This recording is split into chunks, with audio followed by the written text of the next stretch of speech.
He bought an old house at an auction, never imagining that something impossible was waiting for him inside Dot. When the man climbed up to the attic, he froze. There was a real house hidden right beneath the roof. Dot. But the most terrifying part began when he decided to open the door inside that house. Dot, subscribe to the channel and be sure to comment where you're watching this video from.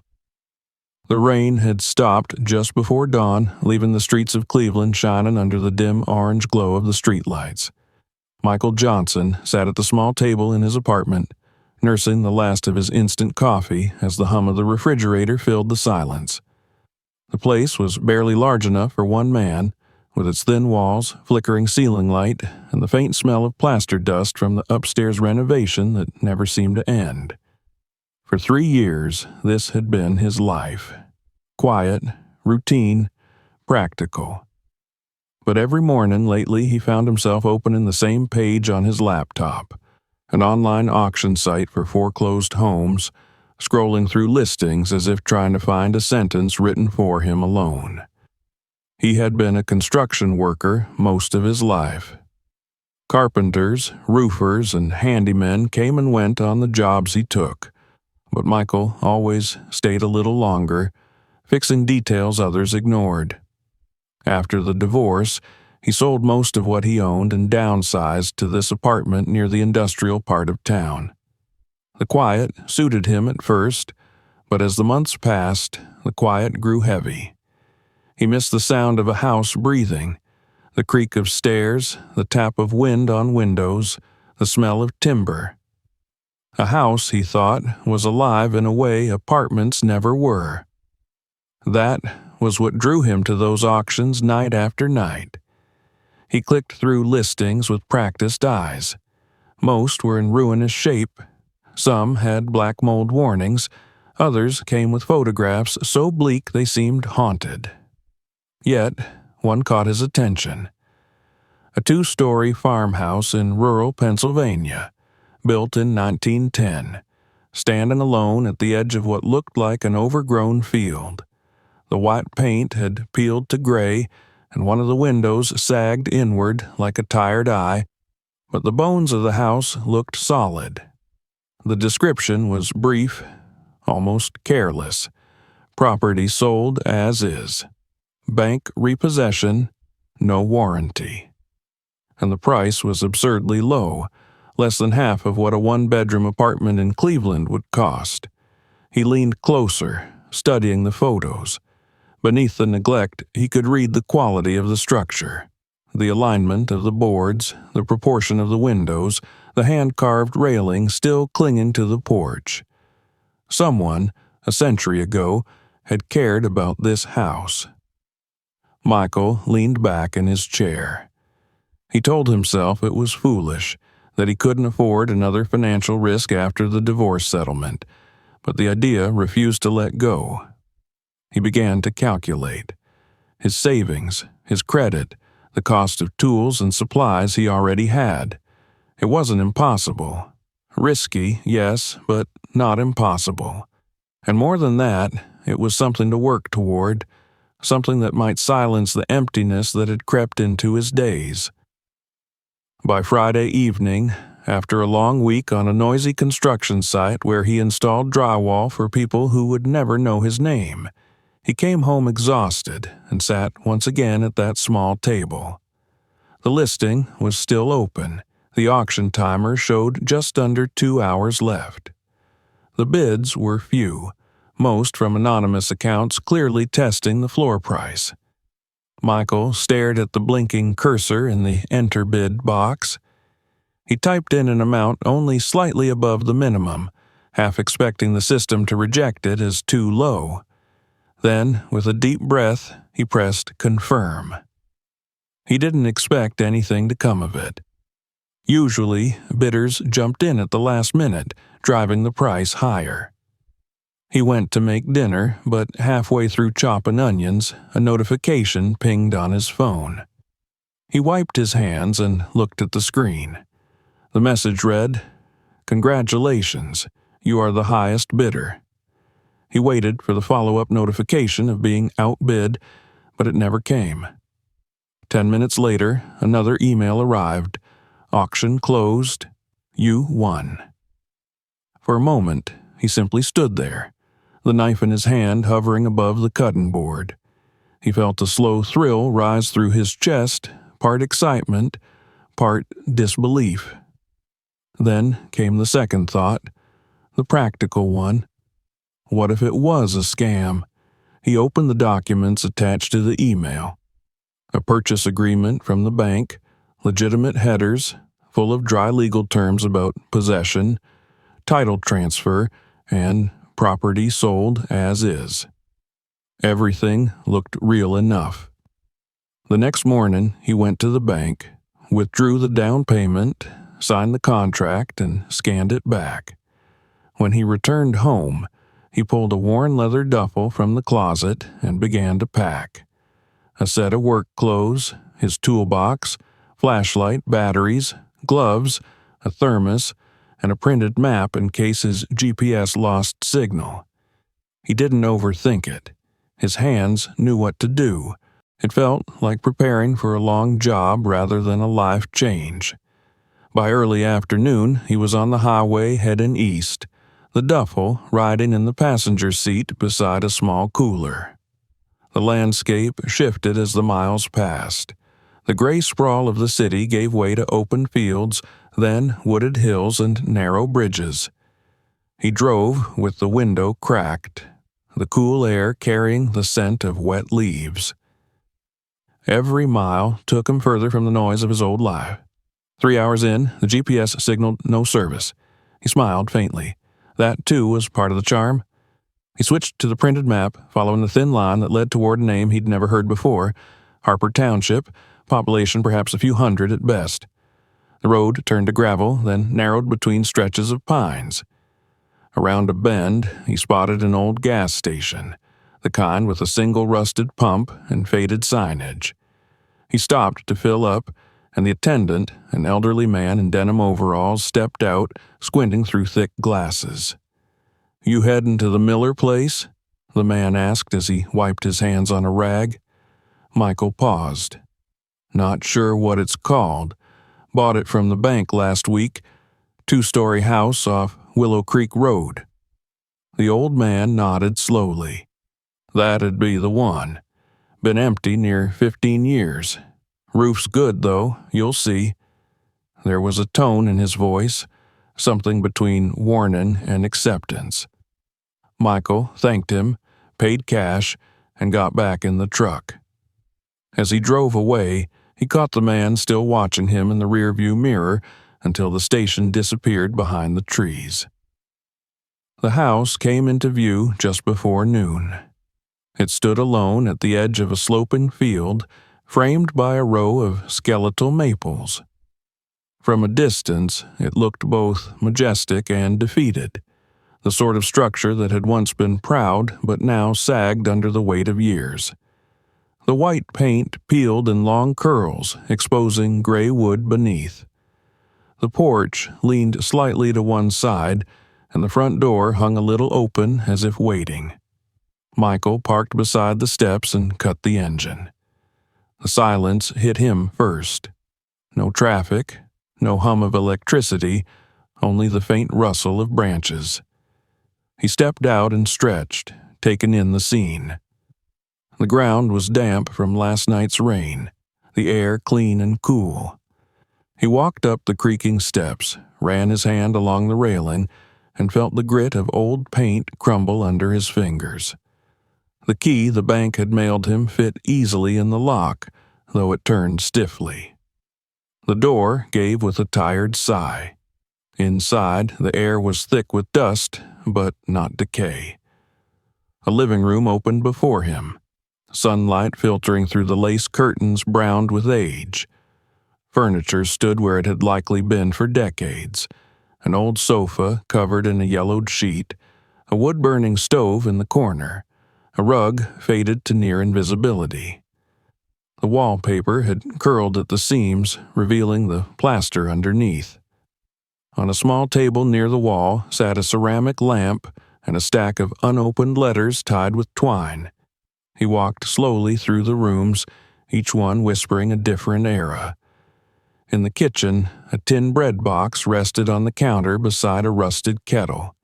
Upstairs, 2 bedrooms mirrored each other with iron bed frames and empty closets. Everything felt abandoned but not forgotten, as if the house had simply paused mid-breath. At the end of the hallway stood a narrow door, thicker and darker than the rest. It had an iron latch and, curiously, a small padlock hanging open, the shackle rusted in place. When he tried the handle, it didn't move. The door didn't even rattle. He frowned, made a mental note to bring a screwdriver later, and turned away. By dusk, he had cleared enough dust to unroll his sleeping bag in the front room. He ate a sandwich by the dim glow of his flashlight and listened to the old house settle into night. Somewhere in the walls, wood shifted with soft creaks, expanding as the temperature dropped. He lay back, hands behind his head, staring at the cracked ceiling. For a long time he didn't sleep, letting the silence press around him. It was a deep, heavy silence, but not hostile. It was the kind of quiet that demanded you listen, to the house, to yourself. When he finally drifted off, he dreamed of narrow hallways and hidden rooms, of footsteps just beyond a closed door. He woke before dawn to the faint light seeping through the curtains. The dream clung to him like dust. He sat up, rubbed his eyes, and looked towards the staircase that led to the locked door above. Tomorrow, he murmured to himself, though he already knew that tomorrow would begin with a crowbar and a flashlight. He poured himself coffee from the thermos, opened the front door, and stepped outside. The morning was crisp, the field wrapped in low fog. From where he stood, the house looked different in daylight, less ominous, more tired, like an old worker waiting for orders. Michael smiled faintly. He had bought a problem, yes, but also a purpose. After years of drifting between jobs and apartments, he finally had something that was entirely his. And though he couldn't explain why, he felt certain that whatever waited behind that locked attic door would tell him something about why this house had chosen him. The sun climbed higher, and he set off toward the shed to gather tools. Somewhere above, the boards in the roof creaked softly, almost like an answer. The next morning rose pale and windless, the fog still hovering like thin smoke above the fields. Michael stood on the porch with a cup of coffee steaming in his hands, the warmth against his fingers reminding him that the nights here would be colder than in the city. He had slept only a few hours, lulled and unsettled by the endless creaks and soft murmurs of an old structure remembering how to breathe. Now, in daylight, he could see the full outline of what he had bought, the angles of the roof, the missing shingles, the way ivy crawled up the side of the chimney like a slow green flame. The place looked worn but dignified, a body aged by hard years but still upright, refusing surrender. He decided to start outside, walking the perimeter with slow, measured steps. The grass was knee-high and wet from dew. The foundation, made of large gray stones, had shifted in a few places but remained largely intact. The porch sagged on one corner, its beams softened by rot, yet the structure held. As he ran a hand along one of the posts, flakes of paint and soft wood came away beneath his thumb. He pressed harder until solid oak resisted him beneath the decay. "Still got a heart," he murmured, almost approvingly. Circling around the back, he discovered an old shed, its door barely hanging on a single hinge. Inside lay rusted tools, a dented wheelbarrow, and a scattering of glass jars filled with nails.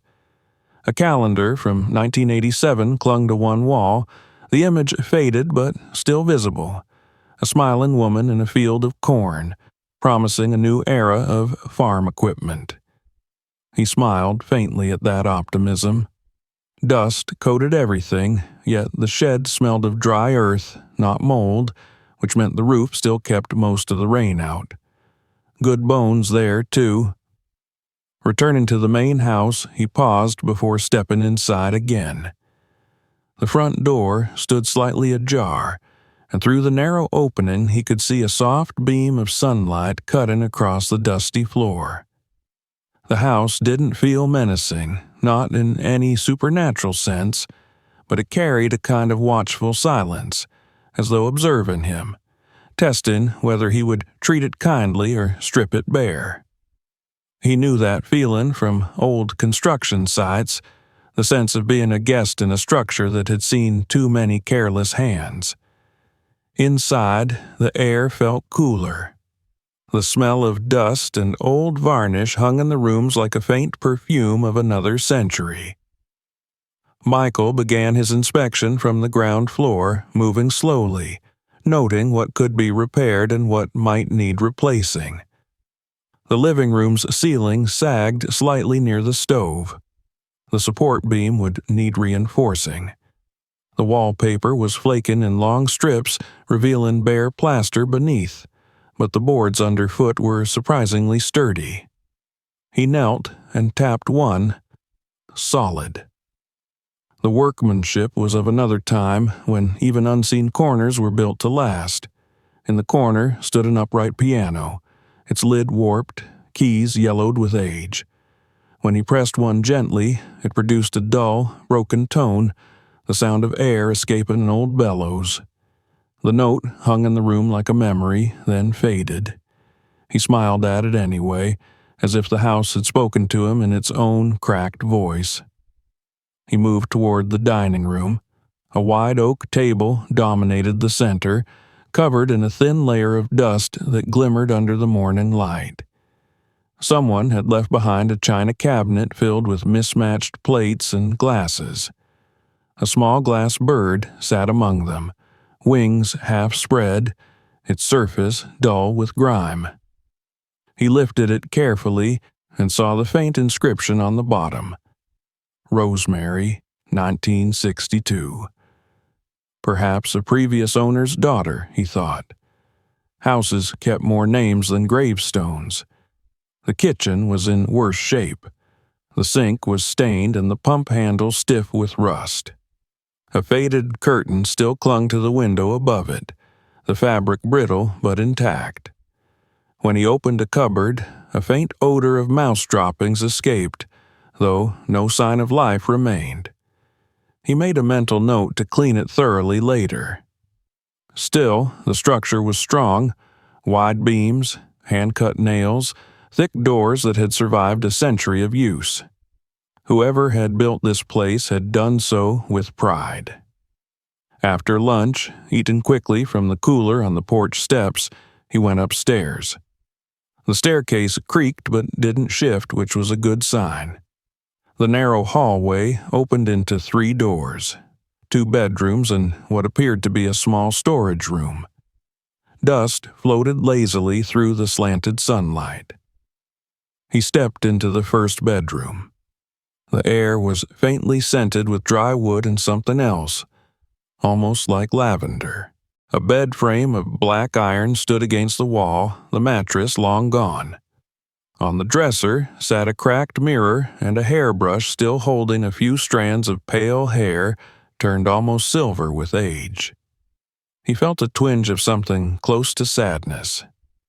The second bedroom was emptier, but the wallpaper told a different story. Faint outlines of painted clouds, the kind children's rooms used to have decades ago. A rocking horse lay on its side in the corner, its paint chipped and one ear broken. He picked it up, set it upright again, and watched as it rocked gently, the motion stirring a whisper of dust. For a brief moment, the image of a child laughing here flickered in his mind, not as a ghost, but as a trace of life that once was. At the end of the hall stood the fourth door, the one that caught his attention the previous day. Unlike the others, it was darker, heavier, its surface marred by scratches and the faint outline of where an iron latch once lay. The handle was cold to the touch. When he tried to turn it, the door held fast, unmoving. He crouched to inspect the base, dust thick enough to show it hadn't been opened in decades. A chill draft seeped through the seam, cool against his fingertips. Whatever lay beyond, it was sealed off from the rest of the house in more ways than one. He leaned his shoulder against it experimentally. It didn't even flex. He would need tools, likely the crowbar from his truck, to pry it open later. For now, he stepped back and stared at it, considering. Houses sometimes hid things for a reason, yet this one felt less like a secret chamber and more like a forgotten memory waiting for someone brave or foolish enough to listen. By the time evening came, the house had begun to feel different. He had opened windows, let the air flow through, swept part of the dust from the main hall. The smell of age softened, replaced by something fresher. As the light dimmed, the walls seemed less oppressive.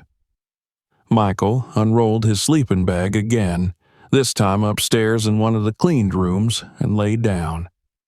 Through the cracked window, he could hear faint crickets, a sound he hadn't noticed the previous night. He closed his eyes and listened, letting the rhythm steady his breathing.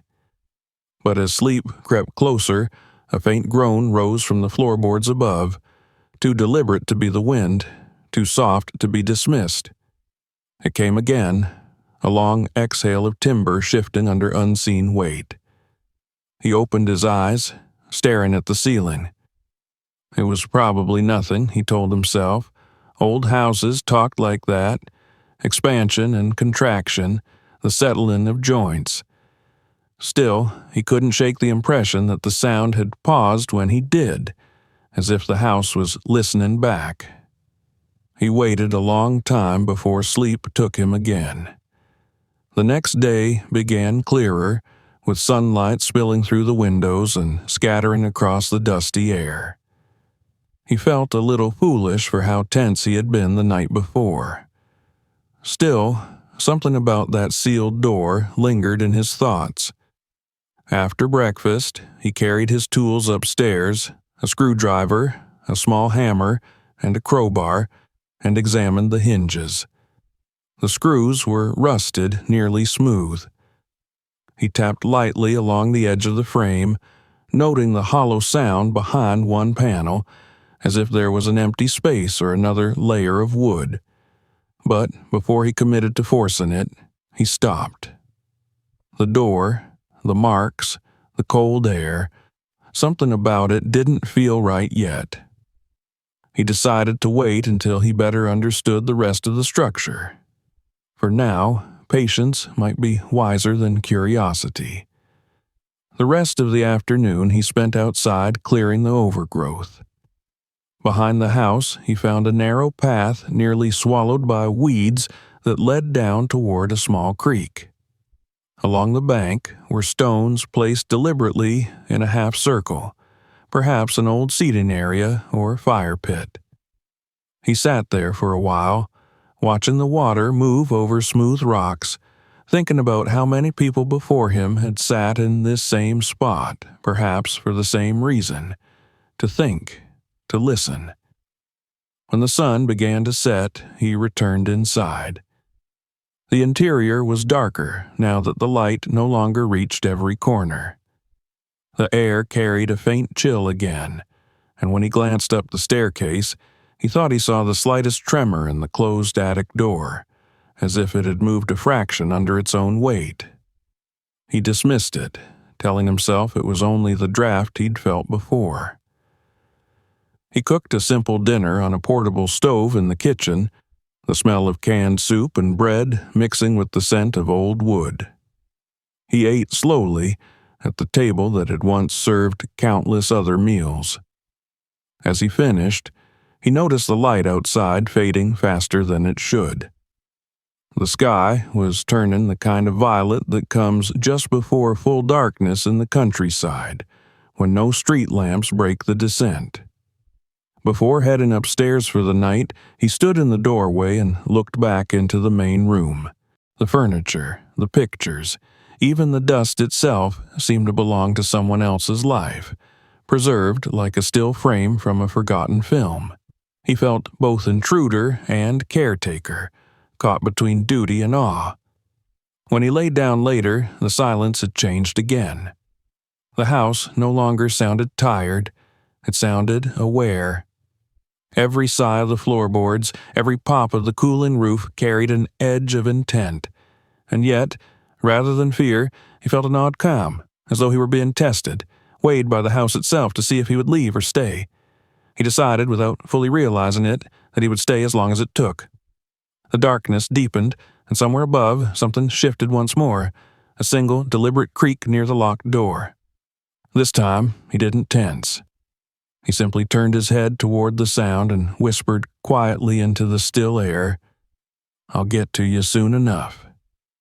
Outside, the night settled fully over the property, and the house stood silent again, holding its breath for whatever would come next. Morning broke gray and heavy with clouds. A light drizzle tapped against the windows, and the dampness crept into the house through every crack in the old wood. Michael woke early, not because of the sound, but because his thoughts had already fixed themselves on the attic door. It had haunted his sleep again, appearing in his dreams like a silent sentinel that refused to yield. Each time he imagined opening it, something in his dream changed. The temperature dropped, the light shifted, the air thickened, until he woke with the same question pressing against his chest. What was behind that door? He ate a quick breakfast, a piece of bread with peanut butter and a cup of strong coffee, then gathered his tools. The creaks of the floorboards followed him as he climbed the stairs. He felt a flicker of unease when he reached the landing, though it wasn't fear exactly, more like the weight of anticipation before lifting the lid off something long sealed. The house was still, the air faintly humming with moisture. He placed his toolbox on the floor and studied the door again in daylight. It looked older than the rest of the woodwork, darker, perhaps treated with a different finish decades ago. Along the edges, faint scratch marks curved downward, as if someone had once tried prying it open and then stopped. He ran his hand along the cold iron handle. It had no lock, only a heavy latch and what looked like the rusted imprint of an old padlock ring. The frame itself had swollen over time, wedging the door tight. He slipped the flat end of the crowbar into the seam and pressed. The wood groaned but did not give. He shifted his stance, braced one foot against the wall, and pulled harder. The sound was deep and reluctant, like a sigh escaping after decades of silence. Finally, with a low crack, the latch splintered. Dust rained down from the top of the frame, filling the air with the smell of dry decay. He hesitated, catching his breath. The darkness beyond the opening was absolute. The narrow stairs leading upward were visible only for a few feet before they vanished into shadow. He switched on his flashlight, its beam cutting a pale path up the steps. The air that drifted down was cool and faintly sweet, tinged with old wood and something like dried flowers. Not the odor of rot which surprised him. Michael adjusted the strap of his flashlight, gripping the railing with one hand as he began to climb. Each step creaked under his weight, long, unused boards complaining softly. The staircase was steeper than he expected, almost vertical, and as he climbed higher, the air grew colder, the light dimmer. About halfway up, his boot pressed against a plank that gave way with a sharp crack. His leg plunged through the hole to the knee, sending a spike of pain up his thigh. He caught himself against the railing and froze, the echo of splintering wood reverberating around him. For a few seconds he stayed there, listening. Nothing moved above or below, only the faint ticking of his heart filled the silence. Carefully, he pulled his leg free, checked for blood, and found only a scrape. He exhaled slowly and continued upward. The final step groaned but held. When he reached the top, he found himself staring into a wide, dim attic space that stretched farther than the layout of the house should have allowed. The ceiling dipped low where the roof slanted, and thick beams crossed above like ribs. But what drew his eyes immediately wasn't the structure itself, it was the shape standing in the center of the room. At first, he thought his eyes were playing tricks on him. It looked like a small house, built right there inside the attic. Not a dollhouse or a child's playhouse, but a real, human-sized structure scaled slightly smaller than a normal dwelling. The pale paint had long yellowed, and its porch sagged, but the details were unmistakable.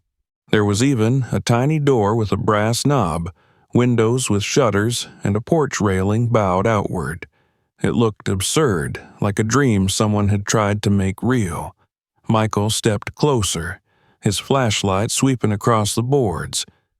Dust thickened the floor, yet faint trails marked places where something, or someone, had once walked.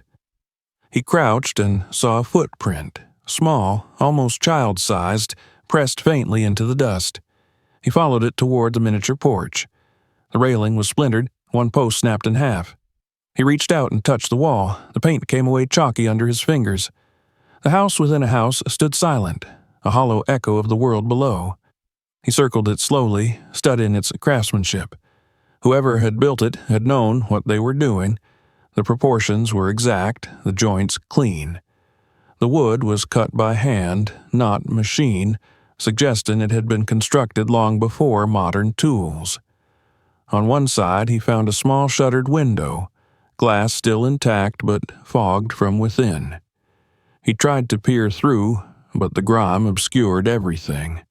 Only when his light caught a faint reflection did he realize there was furniture inside. He turned back to the front door. It stood slightly ajar, the gap no wider than a finger. The faint smell of something sweet, like baked apples, drifted from inside, so out of place that it made him pause. He nudged the door gently, and it creaked open. The beam of his flashlight pierced the gloom, revealing a tiny living room. A wooden chair stood before a small table. Shelves lined one wall, cluttered with small objects, a framed photograph, a chipped mug, a pile of folded fabric. The floor was blanketed in dust, except for a narrow path where it had been disturbed at some point. He stepped through the doorway carefully. The ceiling was low enough that he had to stoop. His breath stirred dust motes into motion, swirling like faint ghosts in the beam of light. On the wall hung 3 photographs, all black and white, their edges curled with age. In the first, a young woman stood on a porch identical to this one, her dress simple, her expression distant but not unhappy. The second showed an older man, perhaps her husband or father, sitting beside a cat. The third was nearly faded to white, only faint outlines of figures remaining. On a small table lay a stack of letters bound with red string. He picked them up carefully. The paper crackled with age. The handwriting was elegant but foreign. Some words in English, others in a script he couldn't place. He turned one over and saw a date, 1933. Beneath it, the words, "For Edith." He placed it back gently, unwilling to risk damage. At the far end of the miniature hallway stood another door. He moved toward it, each step stirring the still air. When he opened it, he found a tiny bedroom, the bed neatly made, a faded quilt stretched over it. On the nightstand sat a half-burned candle beside a book. He flipped through the pages. Most were covered in slanted handwriting, but scattered among the foreign words were fragments of English. Watching attic door. Only opens at night. Hide behind number 2. His throat tightened. Someone had been writing instructions, perhaps a routine, or a warning. He looked around. On one side of the room stood a large wardrobe and its dark blue paint peeling, and on its right door someone had painted a red number 2. The mark was crude but deliberate. The air grew colder as he approached. He crouched and pressed his ear against the wood. For a moment there was only silence, and then a sound. Faint, fragile like breathing. He pulled back sharply, heart thudding. The flashlight trembled slightly in his hand, the beam flickering across the room. He told himself it was the wind, trapped air, an echo of his own movements. But when he leaned closer again, the sound came clearer, a slow, rhythmic inhale, exhale. Someone was inside. He hesitated only a second before grasping the handle and pulling the door open.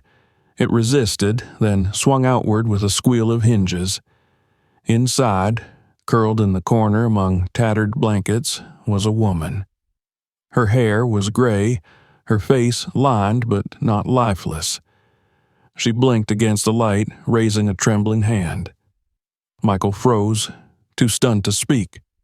She looked fragile, unreal, like a figure from a forgotten photograph come to life. "Please," she whispered, voice cracking, "don't call anyone. I can explain." He took a step back, lowering the flashlight slightly. "Who are you?" he managed to say, his voice low. "My name is Rosemary," she said, clutching the blanket tighter around her shoulders.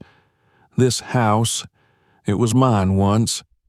Her eyes darted around the room as if seeing it anew through his gaze. "That's my father," she said, nodding toward one of the photographs. "He built this for me." Michael stared, struggling to process what he was hearing. "You lived up here?" She nodded slowly. "For many years. After he passed, I stayed. It was the only place that felt like home." Her words carried a fragile rhythm, the cadence of someone who had spoken too little for too long. He realized then that the sweet smell wasn't his imagination. It came from a pot on a small stove in the corner, a few shriveled apple slices simmering in water. She must have kept herself alive quietly, hidden from a world that had moved on without her. "I thought no one would come," she said. "But the house is kind. It brings the right people." He wanted to ask her 100 questions, but he sensed that pressing too hard would shatter the delicate moment. Instead, he simply said, "You don't have to hide anymore." Tears welled in her eyes, and for a long moment neither of them spoke. The rain outside had stopped, leaving only the sound of water dripping from the eaves. That evening, they sat together in the tiny living room. She told him fragments of her story, how her father, a carpenter named Thomas Miller, had built this miniature home inside the attic when she was a child. She had been sickly, afraid of open spaces, and he thought it would comfort her to have a smaller, safer world within their own. When he died, she couldn't bear to leave. So she stayed. Over the years, she had lived quietly, surviving on canned goods and whatever she could grow in pots by the attic window. Eventually, the world forgot her, and she let it. Michael listened in silence, watching the way her hands trembled as she spoke. Her story wasn't madness. It was grief turned into architecture. She had built her own cocoon inside the skeleton of her father's love. When she grew tired, he helped her down the stairs. She moved slowly, leaning on his arm. In the kitchen, he made her tea while she sat in the chair by the window, staring out at the rain. The house no longer felt eerie. It felt alive again, filled with breath and presence. That night, as Michael lay awake on the sofa, he thought about what he had found. Not treasure, not danger, but a human story preserved by chance and silence. The locked door had not been guarding something sinister, but protecting a memory too fragile for the outside world. Above him, the floorboards creaked softly. He imagined Rosemary settling into a bed she hadn't used in decades, the house around her exhaling after years of holding its secret. The rain began again, tapping gently against the roof, steady as a heartbeat. Michael closed his eyes, realizing that this discovery had changed everything. The house had tested him, and he had passed, not through force, but through patience. For the first time in years, he felt that he was exactly where he was meant to be. The next morning dawned cold but clear, the storm having moved eastward, leaving behind a sky washed pale blue. Sunlight filtered through the kitchen windows, settling in slow, dusty beams across the table. Michael sat there with a cup of coffee, watching Rosemary stir her tea with a steady hand. Her face, lined but gentle, seemed less ghost-like now that she was no longer hidden among shadows and dust. In daylight, she looked like any aging woman who had simply chosen solitude for too long. The warmth from the stove filled the air with the faint scent of apples and iron. They had spoken little after their first meeting, both too aware of how fragile this strange new arrangement was. She had slept most of the night, exhausted, wrapped in a borrowed blanket on the couch, while Michael sat by the cold hearth, turning over her story in his mind. The idea that someone could live in an attic for decades, quietly sustained by memory and habit, seemed impossible. Yet the evidence was all around him: the miniature house above, the photographs, the carefully kept letters. She had built a world inside another, a private echo of something long gone. When she finally began to speak again that morning, her voice was calm, almost matter-of-fact. "My father built it in 1931, she said softly. "He called it my quiet place. I was 20 then. After my mother died, I couldn't bear to be downstairs. The rooms felt too big, too empty, so he decided I should have something smaller, something that fit the way I felt." Michael listened, his coffee cooling untouched. "He built it himself?" "Yes. Every board, every nail," she said, her eyes distant. "He was a carpenter by trade. He said it wasn't just a house, it was a kind of shelter for my mind." She smiled faintly at that, the corners of her mouth trembling. "He thought if I could live somewhere smaller, maybe I'd find peace again." He nodded slowly, imagining the man who would go to such lengths for his daughter. He could picture the long nights spent cutting wood by lamplight, the patient shaping of every detail. There was love in that kind of work, the kind that didn't need to be spoken aloud. Later that day, when Rosemary felt strong enough to climb the stairs again, they went up together. She moved carefully, one hand on the railing, the other gripping Michael's arm. The air in the attic was cooler but dry. Sunlight streamed through the narrow window, illuminating the small house within. Seeing it through her eyes, he understood that it wasn't strange at all. It was heartbreak made tangible. She stopped just inside the door, her gaze drifting over the familiar shapes. "He built the furniture, too," she said, her voice low. "Even the lamp.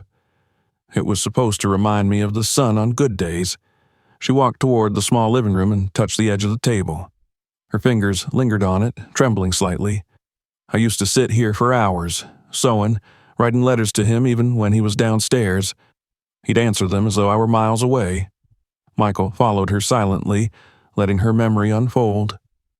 On the wall hung a small calendar with dates circled in fading pencil. He reached out and read one: March 3rd, 1935.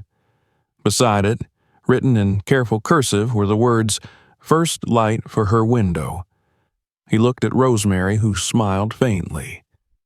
"That was the day he finished the lamp," she said. "He used a sheet of frosted glass to soften the glow. I remember it so clearly. He said every house needs a sunrise, even one that doesn't move. They spent hours that afternoon sorting through the boxes and shelves. Many of the items were simple domestic things: a spool of thread, an old radio that no longer worked, a bundle of letters tied in twine. Others were more mysterious: sketches of furniture designs, notes written in a mix of measurements and affectionate phrases. It was like stepping into another man's mind, one where grief had been transformed into craftsmanship. By evening, they carried several boxes down to the dining room to sort them properly. As Michael brushed the dust from one folder, a slip of paper fell out.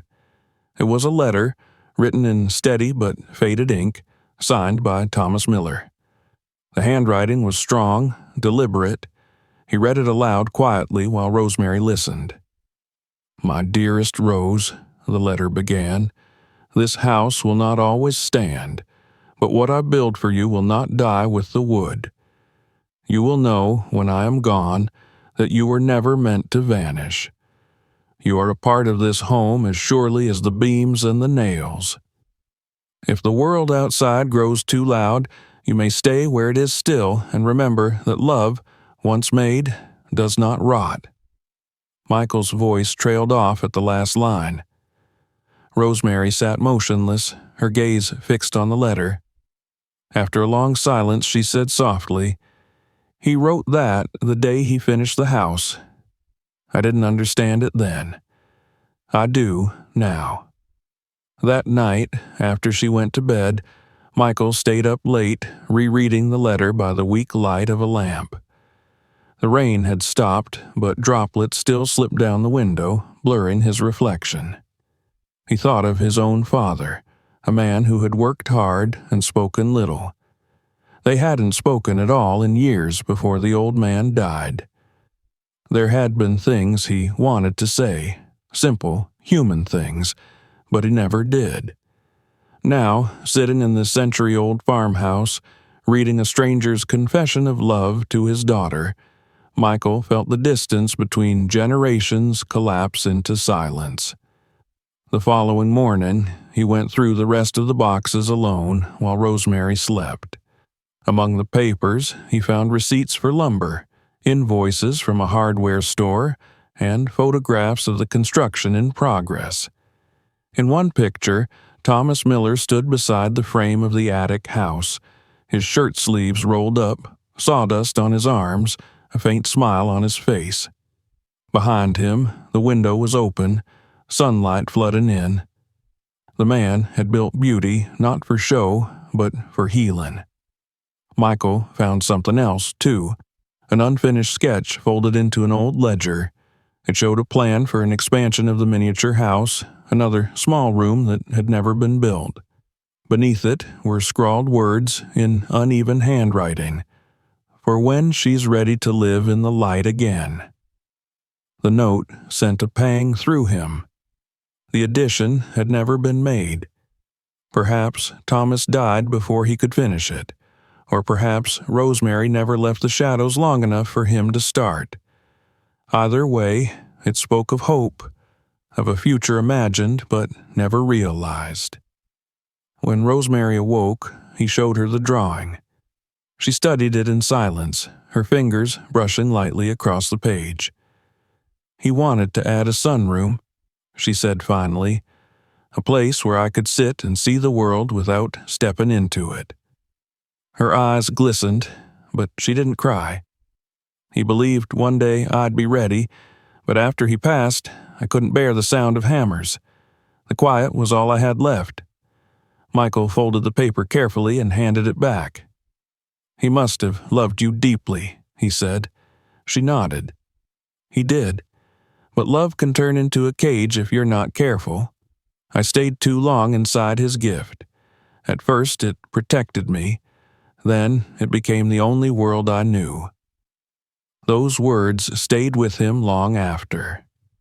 Over the next few days, as he began small repairs around the property, He thought often of how grief could build walls as solid as brick, and how easily people could mistake safety for peace. The house felt different now. Not eerie, but heavy with memory. Each nail, each board carried the echo of a man's devotion and a woman's quiet endurance. One afternoon, while patching a section of the porch, Michael heard footsteps behind him. It was Rosemary, carrying 2 mugs of tea. She set one beside him and sat down carefully, watching the field sway under the breeze. "You've given this place breath again," she said. "It was asleep for so long." "I think it just needed someone to listen," he replied. They sat in silence for a long while, the kind of silence that didn't demand words. The afternoon sun dipped low, turning the peel and paint of the house to gold. From the attic window, the little lamp still glowed faintly. He had rewired it the night before, restoring its light after years of darkness. It flickered softly now, steadying into a warm, amber pulse. That evening, as twilight deepened, Rosemary walked upstairs alone. Michael followed her quietly, but didn't intrude. Through the open door, he saw her standing before the miniature house, her hand resting on the frame. The lamplight washed her face in a soft glow. She looked peaceful, not haunted. After a while, she turned toward him. "I think I'm ready to move downstairs for good," she said, her voice firm but calm. "The attic has held me long enough." He nodded. "There's a spare room on the first floor. I'll make it comfortable." "Thank you," she said simply, and that was all. Over the next few days, they worked together. He cleaned the downstairs bedroom, fixed the window latches, brought in one of the quilts from the attic. She packed a small box of her things, the letters, a photograph, the lamp. When she finally lay down in the freshly made bed, she smiled faintly. "It feels strange," she said, "like moving out of my own shadow." "You're home," he said quietly. That night, the house was utterly still. The wind had died, the boards no longer creaked. Michael lay awake for a long time, thinking about what it meant to rebuild, not just wood and plaster, but the spirit of a place. He thought of Thomas Miller's unfinished plan, and the way his daughter had finally stepped into the light he had imagined for her. When he finally drifted off, he dreamed of the attic again. But this time, the miniature house was not dark and silent. It was lit from within, the tiny windows glowing with golden light, as if the house itself was breathing. Somewhere in that dream, he heard a voice. Not words, just the sound of quiet contentment, the kind that comes when something broken finally finds rest. When he woke, the first light of dawn was spilling through the curtains, and the house felt different again. Not lighter exactly, but at peace. The traces of the past were still there, imprinted in every board and nail, yet they no longer felt like ghosts. They felt like roots, holding everything together. Autumn advanced with quiet certainty. The mornings grew colder, the trees along the edge of the property slowly trading their green for gold and rust. Each day began with a thin film of frost across the porch railing, and the wind now carried the scent of dry leaves and distant smoke. For Michael, the rhythm of the days had shifted into something steady and deeply familiar. He woke early, checked the chimney drawer, brewed a pot of coffee, and then spent the daylight hours working, repairing, reinforcing, preserving. But this was unlike any other project he had taken on before. This wasn't just restoration of wood or plaster. It was stewardship of memory. The house, once silent and cautious, had begun to respond to his presence. Doors no longer stuck as stubbornly, windows opened a little easier, and the creaking of the floors took on a softer tone, less complaint, and more conversation. Michael felt as though the structure itself had been holding its breath for years and was now beginning to exhale, a long, slow release of tension built up over decades of abandonment.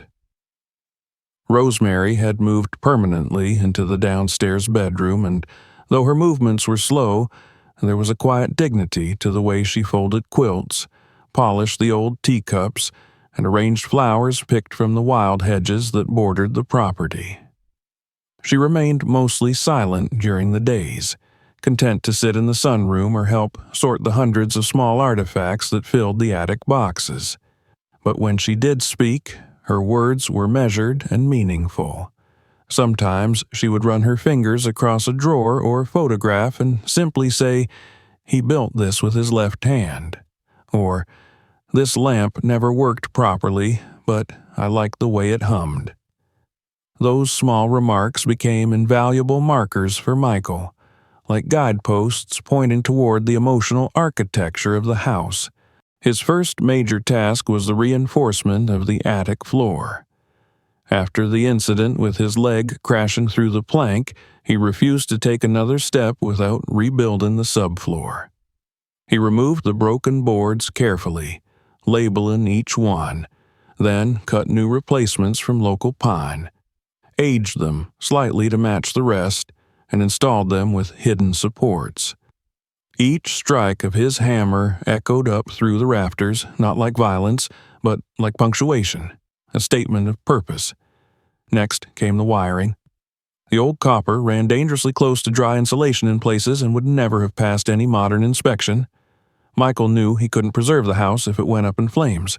He disconnected every brittle cord, each one wrapped in crumbling cloth, and rewired the miniature attic house with discrete, low-voltage LED systems.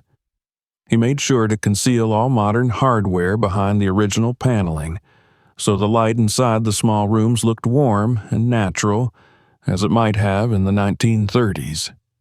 When he switched on the reading lamp next to the tiny bed for the first time, its soft amber glow cast gentle shadows on the wall. Rosemary stood beside him, silent, but her fingers touched the edge of the table as though confirming it still remembered her.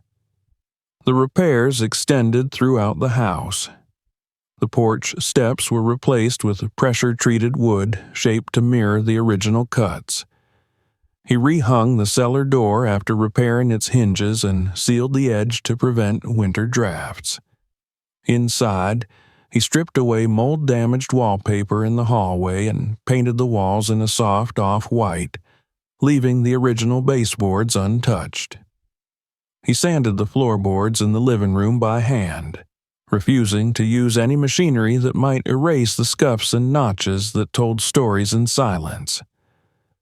One afternoon, as he cleaned out the pantry, he found a hidden panel behind the shelving. Inside was a small cavity, just large enough for a shoebox. What he pulled out was an aged wooden box, smooth with wear and wrapped in a strip of cloth. Inside were letters, older than any others he had seen, written in the same elegant hand he recognized as Thomas Miller's. These were not addressed to Rosemary, but to someone named Caroline. Some were folded together and marked unsent. One in particular caught his attention. "My dearest Caroline," it read, "your silence is not cruel. I know the burdens you carry, but my home remains open. My heart, though quieted by the years, has not turned cold. If ever you walk through the orchard and see the attic light burning, you'll know you're still welcome." Michael sat down heavily at the kitchen table and read the letter again. He didn't recognize the name. When he asked Rosemary later that evening, she grew quiet for a long moment. "She was my mother," she said at last. "She left when I was 8. My father never spoke ill of her. He kept her memory in things, not in words." Michael didn't push further. The pain in her voice was not raw, but settled, like sediment at the bottom of a still pond. He replaced the letters in the box, tied the cloth back around it, and placed it gently among the items they had decided to preserve for the small house archive they were building.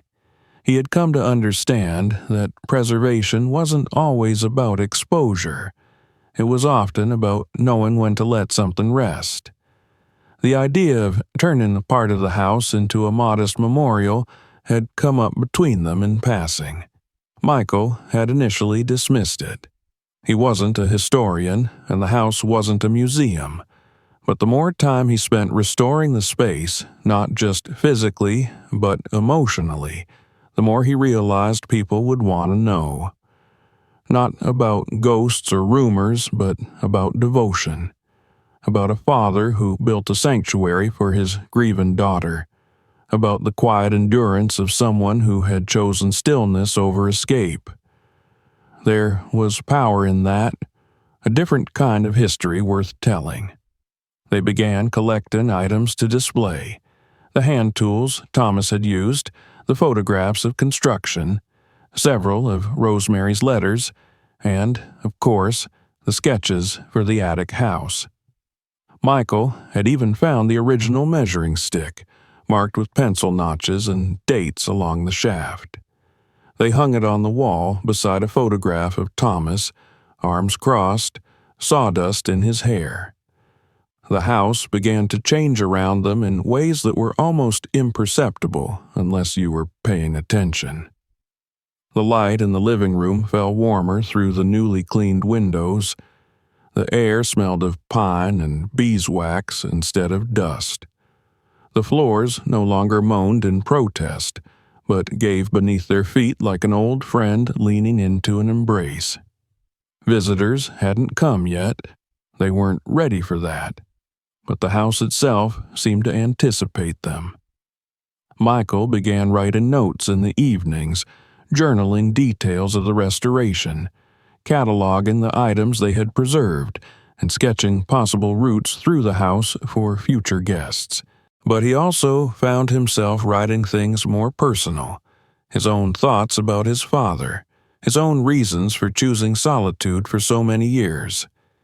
He wrote without editing, letting the pen move across the page like a carpenter planing rough wood until it became smooth enough to touch. One night, as frost began to climb the edges of the windows, Michael sat on the front steps with a cup of tea in hand. Rosemary joined him, wrapped in a shawl, her eyes reflecting the orange light from the lantern inside. "You've changed this place," she said. "It used to hold its breath. Now it breathes." "I think it just needed someone to listen," he said, echoing her words from before. She looked out at the dark horizon where the trees whispered with wind. "Maybe we all do." They sat in silence again, the kind that had become natural between them. Behind them the house stood whole, not perfect, not new, but complete in its honesty. It carried the weight of its memories with grace. Every wall told a story, but none screamed for attention. It was a house that had known sorrow and survived it, not by forgetting, but by enduring. In the attic, the miniature house glowed softly. Michael had adjusted the timer so the little lamp would come on each evening at dusk. It cast just enough light to be seen through the small window, a quiet beacon in the dark. He often found himself looking at it from below, imagining how Thomas might have stood in the same spot all those years ago, checking to make sure his daughter's light still shone. That image stayed with him as the weeks passed. He worked every day with steady hands, repairing, finishing, cleaning, not to erase the age, but to honor it. He didn't change the soul of the house. He simply helped it find its voice again. And, in doing so, he realized something he hadn't expected. The silence he had carried with him for so many years, the quiet that had followed him from room to rented room, from job site to empty bed, had begun to lift. The house had offered him something he hadn't known he was searching for. Not just a place to live, but a place to settle. A place that didn't demand he forget what had been, but welcomed what still could be. He had come to restore the house, but the house had, in its own way, restored him. The wind had shifted. Michael could feel it in the way the trees swayed outside the windows, in the way the clouds moved low and fast across the sky, in the way the house itself seemed to tighten against the cold. It was late October now. Mornings came with a crust of frost on the grass, and the light had grown thinner, more slanted, casting long shadows across the floorboards. The house was entering its quiet season, and yet, within its walls, something stirred, subtle but insistent, a new kind of momentum neither he nor Rosemary had named yet.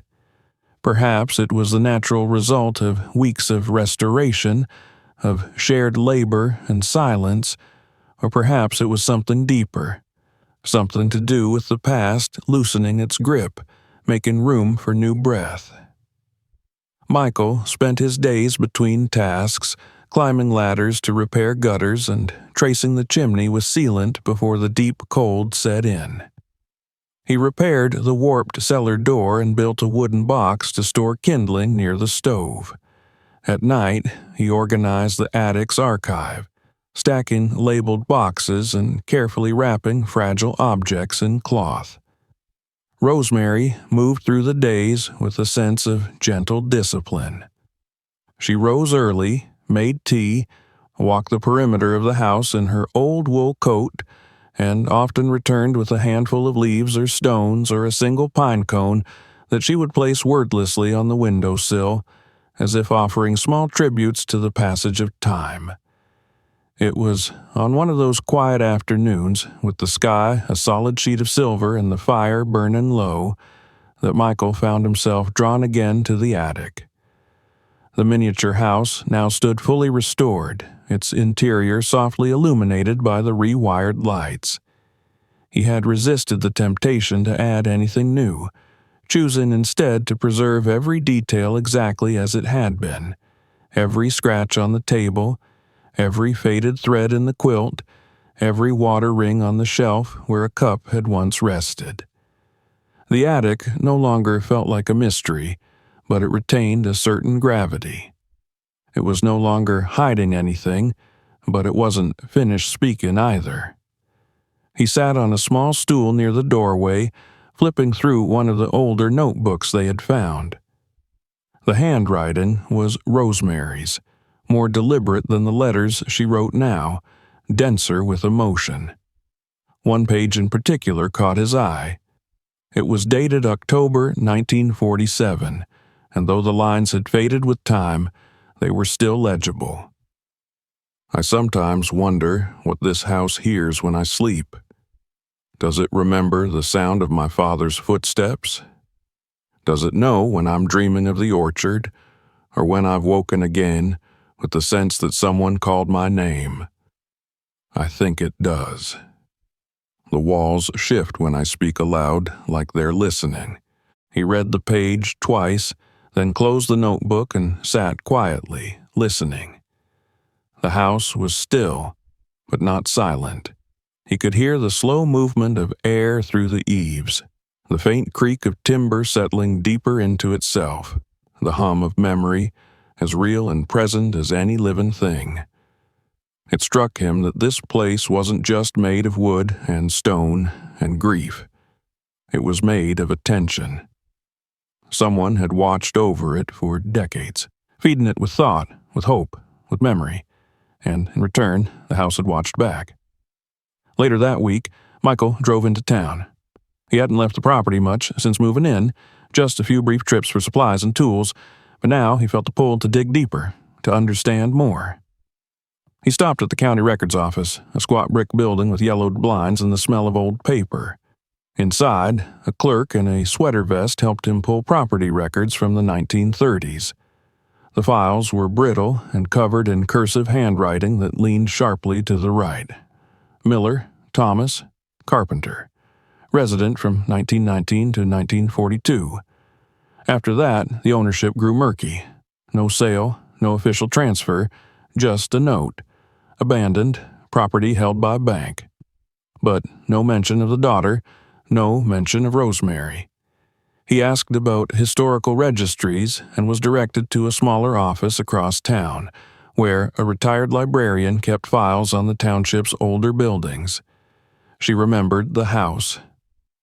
"My grandfather used to talk about that place," she said, adjusting her glasses. "Called it the Miller Retreat. Said the man who lived there was building something strange in his attic. No one ever saw it, but they all had theories. A bomb shelter, a chapel, a bunker. Folks love to guess about things they don't understand." Michael smiled politely, thanked her, and asked if there had ever been a complaint or official concern filed. She shook her head. "No one went up there, not after he passed. People said it felt wrong. Not haunted, just like you were trespassing on someone's memory." Back home, he shared the documents with Rosemary. She glanced over them but said little. Instead, she handed him an envelope, thick, yellowed, sealed with a bit of wax that had crumbled at the corners. "I never opened this," she said. "He left it for me, but I couldn't bear to read it. I think maybe you should." Michael hesitated, then nodded. That night, under the lamplight in the attic, he broke the seal and unfolded the letter. It was written in the same confident hand as the others. "My dearest Rose, I know you'll find this one day when your hands are steady and your heart quieter. If I could have stayed, I would have. But time takes what it wants. You're stronger than you know. This little world we built, it was never meant to be a hiding place. It was a garden, grown in the dark, waiting for you to step into the sun. When you're ready, let the world in. Let someone see what you've carried. And know that you were never alone. Not then, not now." Michael folded the letter and rested it gently on the table inside the miniature house. The words lingered in the air like a song just ended, the final note still trembling. He understood now. The attic was not just a retreat. It was a gift of time.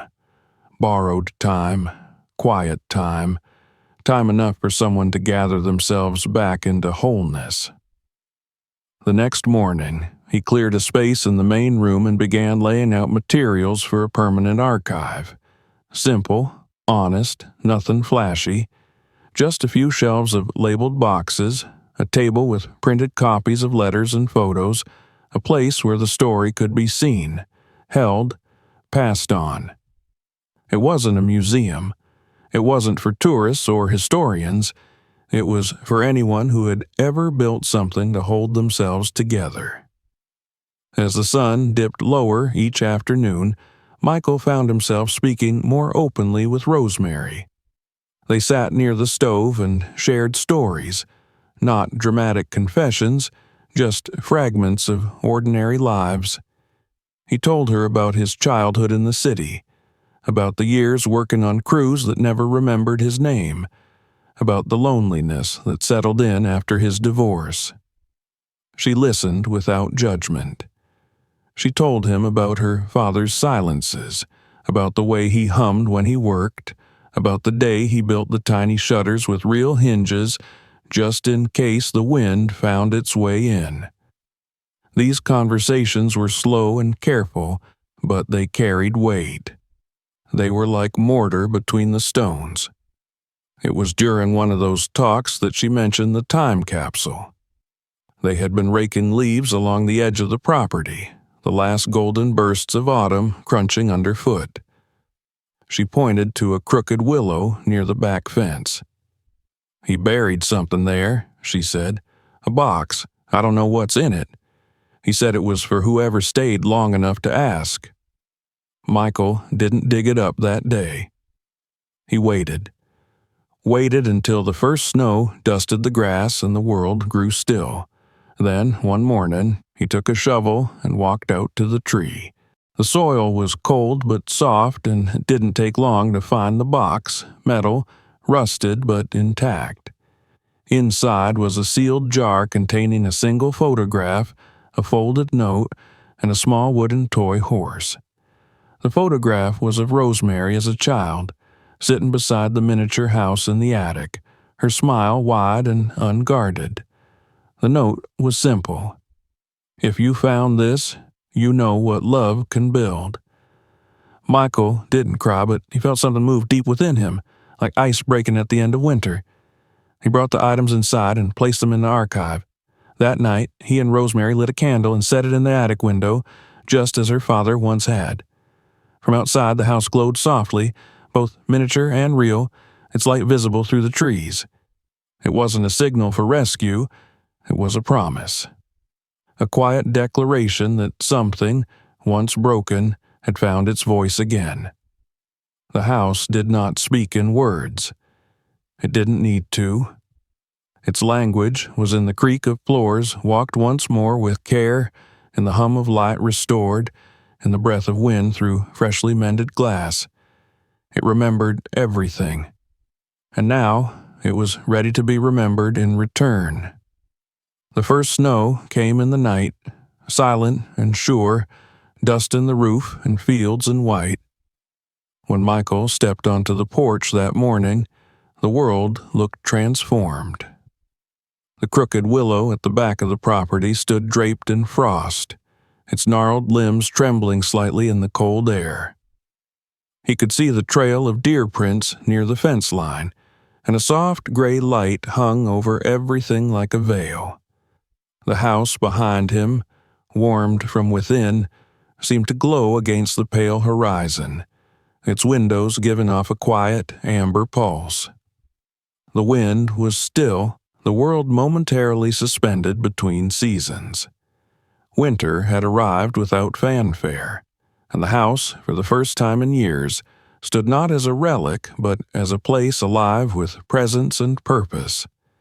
Inside, the floors were swept clean, the walls repainted but not stripped of their history, and every room bore the subtle trace of hands that had chosen care over erasure. Nothing in the house was new, but everything was renewed. In the weeks following the discovery of the time capsule and the completion of the attic restoration, Michael had begun thinking seriously about what came next. Rosemary had never once asked him to stay, and yet every day she made tea for two. She never offered advice, but she watched his work with the eyes of someone who understood the difference between repair and restoration, between survival and grace. The idea of opening the house, of inviting others to see what had been preserved, had grown slowly, not as ambition but as quiet obligation. It was never meant to be a spectacle. It was meant to be remembered. Michael spent the following days making gentle adjustments throughout the house to prepare for the quiet sort of visitors he imagined, those who would come not seeking spectacle but resonance. He installed simple placards beside key rooms, small cards with careful descriptions in unassuming font. One by the attic stairs read, "Built by Thomas Miller, 1931, as a sanctuary for his daughter Rosemary. Preserved in original form. Please enter with respect." Another, in the downstairs hall, offered a brief history of the family's life before the house fell silent. He printed selected letters and journal entries, placed them in protective sleeves, and arranged them in a binder laid open on the parlor table. Each entry spoke of ordinary things, sewing projects, forgotten recipes, small grievances against winter drafts, but together they built a picture of a life sustained by quiet resilience. The voices within them were soft but unwavering, like the house itself. The attic, now fitted with safe, recessed lighting and a small electric heater hidden beneath the floorboards, was open by appointment only. Michael had decided early on that it wouldn't be part of any casual tour, not because of fear or preservation, but because it was too sacred to be reduced to curiosity. The miniature house within the attic was not a novelty. It was a testament. Those who wanted to see it would need to listen first. He wrote a short introduction and pinned it to the guest book near the front entrance. This house is not a museum. It is a memory held in wood and dust and light. If you've come to be reminded of what love can build, you're in the right place. The first visitors came quietly. A middle-aged couple from the neighboring township who had heard about the project from the local librarian. They walked through slowly, reading, pausing often, their hands resting gently on door frames, banisters, corners of old furniture. They said little, but when they left, the woman turned to Michael and said, "My grandmother used to tell stories like this. I didn't believe her until today." He thanked her, then stood at the window long after their car disappeared down the lane. The following week brought a local school teacher and his teenage son, then a retired carpenter who had once worked with Thomas Miller, though only briefly and long ago. The old man stood at the base of the attic stairs, removed his hat, and said, "He was always good with his hands. But this, I never knew." Michael offered to take him up, but he declined. "Some things are better left in the imagination," he said, and left a note in the guest book that simply read, "Thank you for keeping it real." Rosemary watched all of this unfold with a calm detachment. She rarely interacted with the guests directly, but often lingered nearby, listening to the murmurs, watching the way people moved through the rooms. One afternoon, after a small group had gone, she said to Michael, "It's strange. They look at the house like it's a storybook, but it wasn't a story to me. It was breath and grief and bread and sleep and silence, a lot of silence. I think that's why it matters," Michael said, "because it wasn't written to impress. It was lived." She nodded, then turned to the window, where the sun had just begun to dip below the hills. The winter light struck her face in profile, and for a moment she looked not older, but timeless, as though age had nothing to do with her anymore. That night, Michael wrote in his journal, a habit he had maintained since the beginning of the project but had grown more intimate now. He wrote not of nails or beams or floor joists, but of the way the attic smelled after being closed for too long, of the sound Rosemary made when she laughed unexpectedly, and of the heaviness in his chest when someone thanked him for something he never planned to do. He wrote about what it meant to belong, not to a place, but to a purpose.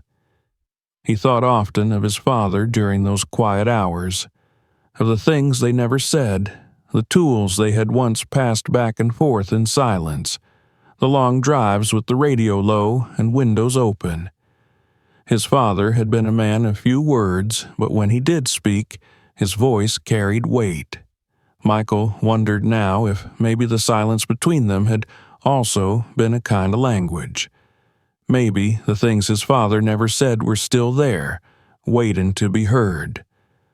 The snow deepened in the weeks that followed. The house grew warmer, cozier, its interior lit with soft lamps and the steady glow of the stove. Visitors arrived in ones and twos, never in large numbers, and always left something behind. Not objects, but impressions. A note in the book, a pause on the steps, a reverent look at the attic door. Some cried, some laughed softly, some said nothing at all. Michael began lighting the miniature lamp in the attic each night at dusk, whether anyone was there to see it or not. It became a ritual, a kind of evening benediction. He would climb the stairs, open the little door, step inside the smaller world within the larger one, and switch on the lamp. The glow would spread slowly, pushing back the shadows, filling the space with a golden warmth. Then he would close the door gently and descend, leaving the light to burn alone. One evening, he returned to find Rosemary sitting in the living room with a folder open on her lap. Inside were papers he hadn't seen before, her own writing, more recent, more fragile. She looked up at him and said, "I want to add something to the archive." "Are you sure?" he asked. She nodded. "It's time. I spent my life hiding behind someone else's kindness, but I want people to know I lived too, not just quietly, not just in sorrow, but with intention." He took the folder, read a few lines, then looked at her. "It's beautiful." "It's honest," she replied. "That's better." They selected several pages together, added them to a binder labeled Later Years, and placed it beside her father's journals. A life recorded not as a timeline, but as a collection of textures, soft, sharp, hidden, exposed. In the spring, she would be gone. But they didn't speak of that yet. For now, there was still snow, still firewood to stack, still soup to warm. Michael understood that the work of the house was never done. There would always be something to tend, something to listen for, something to remember. And so he stayed. The house no longer tested him. It welcomed him. It had accepted his hands, his silence, his attention. It had taken his solitude and, instead of amplifying it, softened it into stillness. The kind that listens. The kind that heals. In time, more people would come. They would walk the hallways and pause before the photographs and peer into the attic with reverence. They would carry the story with them. Fragments, impressions, echoes.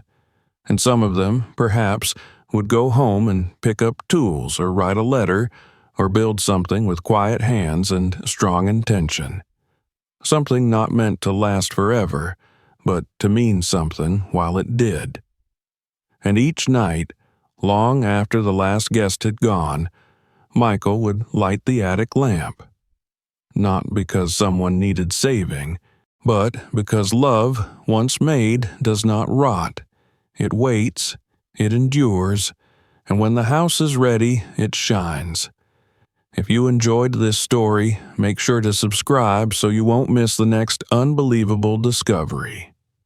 Hit the notification bell now and be the first to see our latest stories. Don't forget to share this video with your friends and tell us in the comments where you're watching from.